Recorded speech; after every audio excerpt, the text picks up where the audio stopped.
À l'issue des éliminatoires de la Coupe d'Afrique des Nations, CAN 2025, la Confédération africaine de football, CAF, a annoncé la date et le lieu du tirage au sort de la phase finale. La grande question est désormais de savoir comment ce tirage au sort se tiendra. Restez jusqu'à la fin pour comprendre la nouvelle méthode de sélection, qui pourrait bien nous offrir des affrontements spectaculaires dès les phases de groupe de la Coupe d'Afrique des Nations, CAN 2025.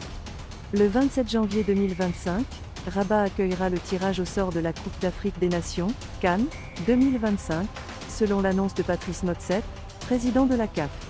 Le Maroc, pays hôte, verra l'événement commencer le 21 décembre 2025, en plein cœur des festivités de fin d'année.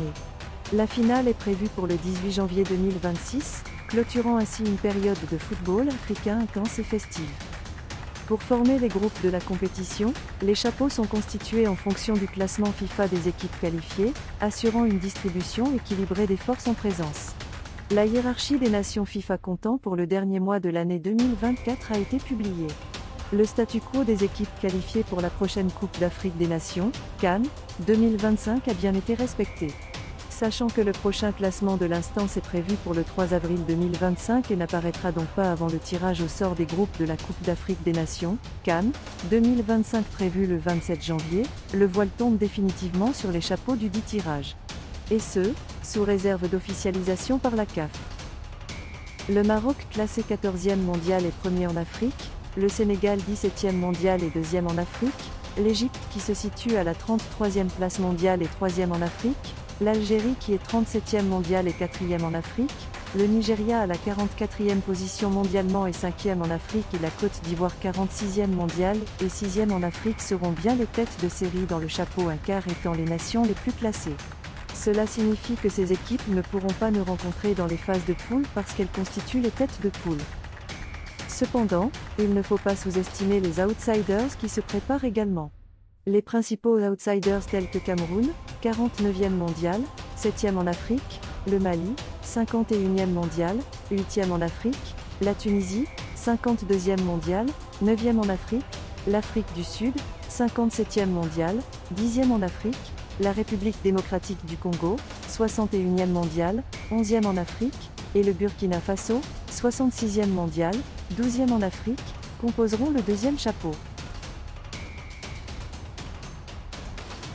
Cela signifie de manière évidente que, par exemple, le Maroc pourrait se retrouver dans le même groupe que l'Afrique du Sud, qu'il a éliminé lors de la dernière Coupe d'Afrique des Nations, CAN, en Côte d'Ivoire.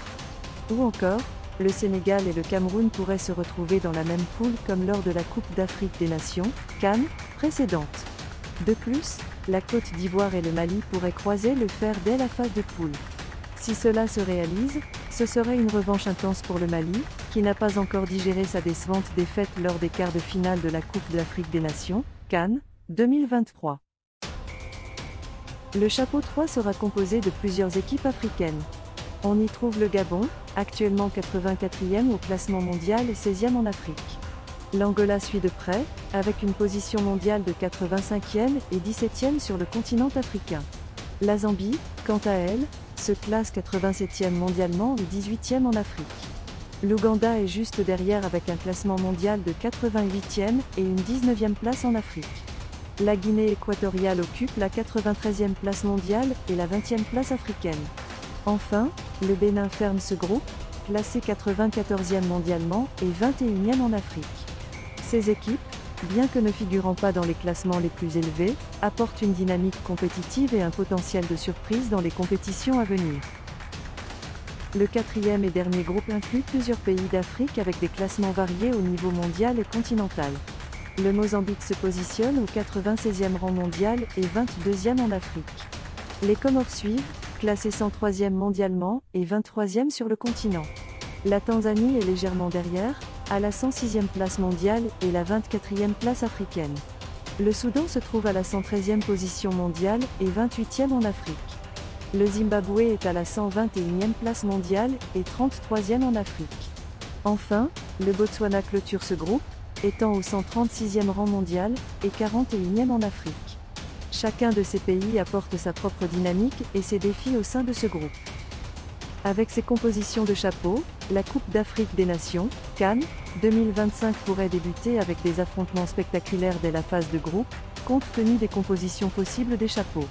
Par exemple, le groupe A pourrait être composé du Maroc, de l'Afrique du Sud, du Gabon et du Mozambique. Le groupe F pourrait voir s'affronter la Côte d'Ivoire, le Mali, la Zambie et les Comores. Enfin, le Sénégal, le Cameroun, l'Angola et le Soudan pourraient se retrouver dans le groupe B. Ces combinaisons promettent des matchs intenses et captivants dès le début de la compétition, offrant aux fans de football africain des confrontations de haute volée. Le tirage au sort de la Coupe d'Afrique des Nations, CAN 2025 met en lumière plusieurs enjeux captivants, en particulier en se basant sur les classements des équipes fournies. D'abord, les têtes de série, constituant le chapeau 1, sont parmi les plus fortes nations du football africain. Le Maroc, leader incontesté en Afrique, le Sénégal, l'Égypte, avec son riche palmarès en Coupe d'Afrique des Nations, l'Algérie, champion d'Afrique en 2019, le Nigeria, qui compte plusieurs titres continentaux, et la Côte d'Ivoire, championne en titre, sont toutes des équipes capables de dominer leur groupe.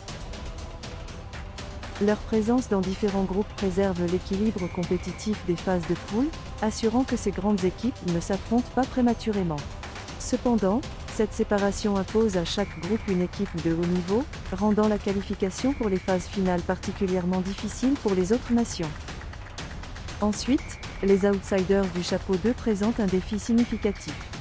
Des équipes comme le Cameroun, avec son expérience en Coupe du Monde, le Mali, qui a montré de belles performances récentes, la Tunisie, toujours compétitive, l'Afrique du Sud, la République démocratique du Congo, et le Burkina Faso, ajoutent une couche de complexité à chaque groupe.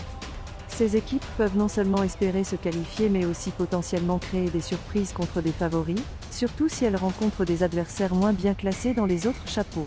Le chapeau 3, avec des équipes comme le Gabon, l'Angola, la Zambie, l'Ouganda, la Guinée équatoriale, et le Bénin, représente le cœur de la compétition.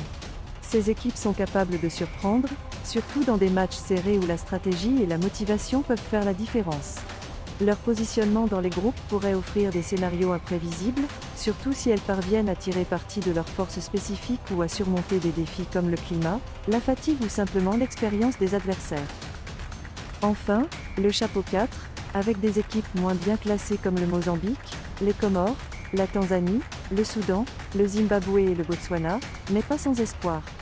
Le football est imprévisible, et ces équipes pourraient bien jouer les troubles faites, notamment en exploitant les faiblesses des favoris ou en s'appuyant sur une préparation spécifique pour la Coupe d'Afrique des Nations.